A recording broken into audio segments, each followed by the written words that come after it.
कहते हैं कि बूंद बूंद से घड़ा भरता है। तो यार ये जो मेरी छोटी छोटी 10 मिनट 12 मिनट की वीडियो आपके पास जा रही हैं, अब इनको बूंद बूंद समझो। अब इनको ये समझो कि आपकी कैपेसिटी के हिसाब से मैं वीडियो बना रहा हूँ, वीडियो दे रहा हूँ। कि भाई एक ही बार में तुम्हें अगर 10 गोली टेबलेट खाना पसंद नहीं है, हजम नहीं हो रहा, तो केवल एक ही दो टेबलेट खाओ बेटा, जो तुम्हारे शरीर में सूट करे, दिमाग में सूट करे। तो मैं आज के इस सेशन में केवल दो प्रश्न करवाने वाला हूँ, और ये दोनों अपने आप में रामबाण प्रश्न है। ऐसे वैसे नहीं, रामबाण प्रश्न है। इन प्रश्नों को एक साथ आपको अगर तैयार करना है तो थोड़ा मुश्किल होता है ना। तो इस नाते मैं आपको टुकड़ों में दे रहा हूँ। और इसके अलावा एक और अलग बात बोलना चाहूँगा कि अगर आपकी तैयारी मैथ में बिल्कुल नहीं हो पाई है, आपको लगता है कि आप मैथ में फेल हो जाएंगे, आपको लगता है कि मैथ में पासिंग मार्क लाएंगे, आपको लगता है कि बाकी 4 विषय में अच्छा नंबर आएगा, मैथ में खराब आएगा, अगर ऐसा लगता है तो अब ऐसा मत सोचना, क्योंकि मैं आपके लिए केवल 16 घंटे का कंटेंट बनाया हूँ। अगर आप मुझे केवल 4 4 घंटे करके 4 दिन दे दोगे, या 8 8 घंटे करके 2 दिन दे दोगे, तो गारंटी है कि तुम मेरे 16 घंटे वाले कोर्स से मैथ में 70 नंबर से ऊपर नंबर लाओगे, 100 में 70 से प्लस लाओगे, एक बार अगर देख के जाते हो तो।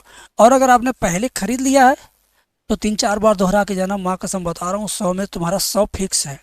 ईमानदारी से, डेडिकेशन से देखना, ये नहीं कि कोर्स खरीद लो मेरा और दिन रात यूट्यूब पर इसका उसका लाइव क्लास देख रहे हो।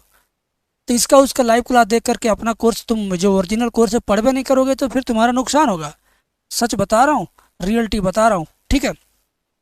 अगर आपको कोर्स चाहिए तो आप डिस्क्रिप्शन में एप्लीकेशन का लिंक है, डाउनलोड करके परचेज कर लो। 16 घंटे में मैथ तैयार। फीस कितना? फीस मात्र 218 रुपया। फीस तो आपके पास है, आप 218 का 418 दे सकते हैं, लेकिन टाइम आपके पास नहीं है और मन आपका नहीं है।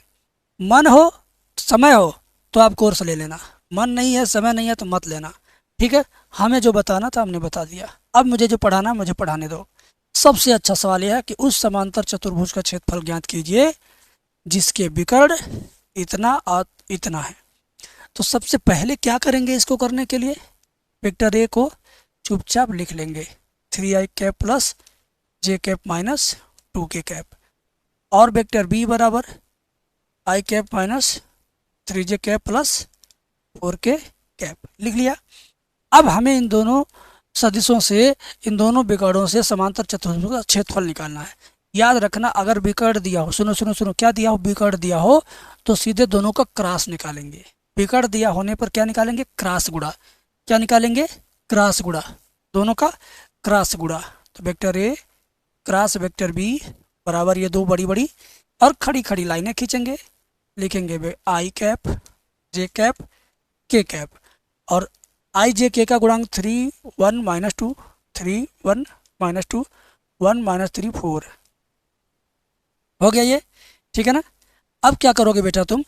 इसी का वैल्यू फाइंड करोगे। वैल्यू फाइंड करना बहुत ईजी है, मैंने तो 1000 बार बताया हूँ। आई लिखेंगे, आई वाली लाइन को मिटा देंगे, तो इसका इसमें गुणा 4 एकम 4, माइनस लगा के इसका इसमें गुणा करेंगे तो 2 3 6 प्लस 6 हो जाएगा। और फिर क्या करेंगे आप? अब इसको हटा देंगे, बीच वाला चिन्ह लिखेंगे, बीच वाला चिन्ह होता माइनस जे, और ये जे वाली लाइन मिटा देंगे, तो 3 चौक 12 प्लस 2 एकम 2, 12 प्लस 2।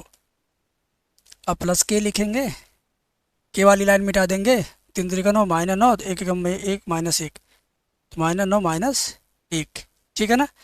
अब क्या होगा? चला ध्यान से देखो, 4 में 6 जाएगा माइनस 2i, 12 2 14 माइनस 14j, और 9 1 10 माइनस 10k। यहाँ तक क्लियर है? अब इसका हमें क्या करना है? मापांक निकालना है, ठीक है ना।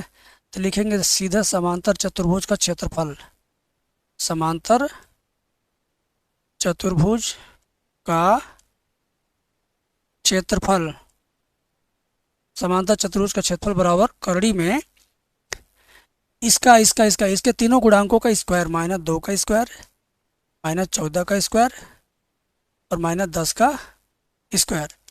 तो ये कितना होगा? माइनस 2 का स्क्वायर प्लस 4, 196 प्लस 100, तो ये आएगा कितना? 196 4 200, 200 एक जोड़ेंगे 300, कितना हुआ? 300। 300 को लिखेंगे 100 गुणे 3, 100 करड़ी से क्या होगा? बाहर आएगा, करड़ी से बाहर आ गया कितना? 100, 100 आ जाएगा, बन जाएगा 10, 10 कड़ी में 3 वर्ग मात्रक, ये हुआ आपका आंसर, ये हुआ आपका समांतर चतुर्भुज का क्षेत्रफल। तो कितना प्यारा सवाल था, कितना आसान सवाल था, बस जानकारी के बिना आप उसको भी नहीं कर पाते हो। अब जानकारी हो गई तो बताओ कमेंट में, पेपर में आएगा, करोगे कि नहीं करोगे? करोगे ना? तो अगला सवाल करते हैं मेरे भाई। अगला सवाल बहुत शानदार है, बहुत प्यारा है, और ये भी 5 नंबर में पूछा था, और मेहनत इसमें कुछ भी नहीं है, ठीक है ना। देखो, लेमडा और म्यू ज्ञात कीजिए यदि इतना गुणे इतना बराबर 0 का वेक्टर। तो सबसे पहला काम क्या करेंगे हम, एक क्रॉस गुणा निकालने के लिए क्या करते हैं, डिटर्मिनेंट का यूज़ करते हैं।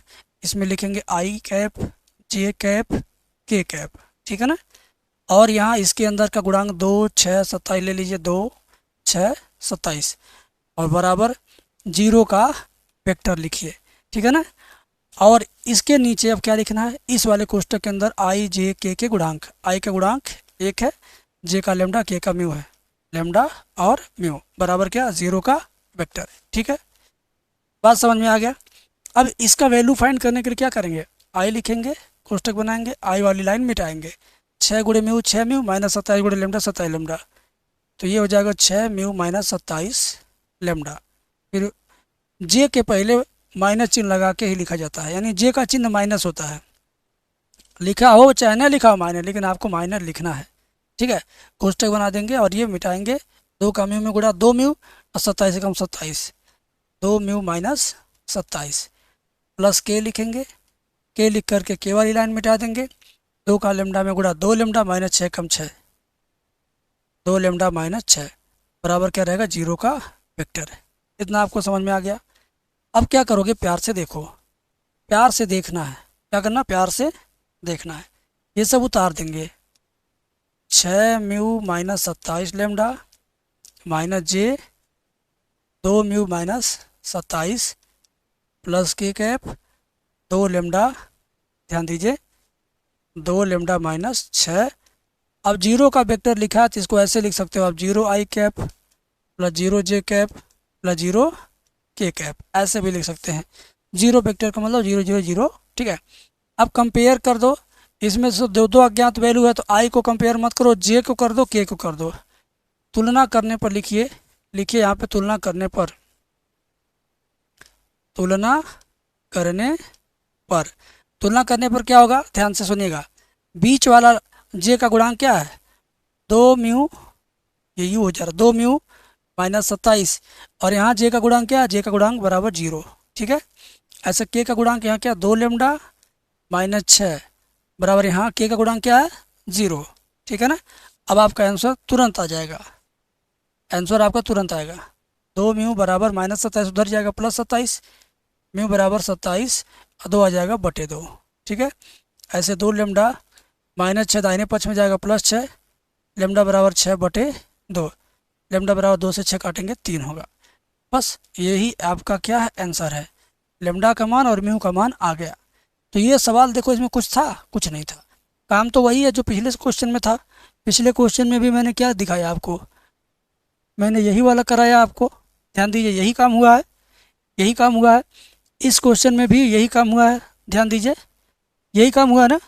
तो दोनों में काम तो सेम था, लेकिन दोनों का कंटेंट अलग था, दोनों का क्वेश्चन अलग था। इसमें क्या लेमडा म्यू ज्ञात करना क्रॉस के रूप में दिया है, और इसमें आपको क्या करना था, क्षेत्रफल ज्ञात करना था समांतर चतुर्भुज का। तो हम दोनों को लिख करके जानबूझ के क्रॉस निकाले हैं। तो जब ये जानते रहोगे कि करना क्या है तो कर लोगे, नहीं जानते रहोगे करना क्या है तो कुछ भी आंसर लिख के आओगे और उसको मान लोगे कि मैंने सही किया है। तो यही आपकी बहुत बड़ी भूल होती है, और यही आप कबूल भी नहीं करते हो जब कॉपी जांच होती है और आप नंबर खराब पाते हो तो, ठीक है। तो इस नाते कहता हूँ, कंटेंट क्वालिटी और अच्छे अनुभवी टीचर से आप पढ़िए तो आपका नंबर अच्छा आएगा, समझ गए ना। और इस वीडियो में सिर्फ इतना ही, अगली वीडियो में मिलेंगे विस्तार से।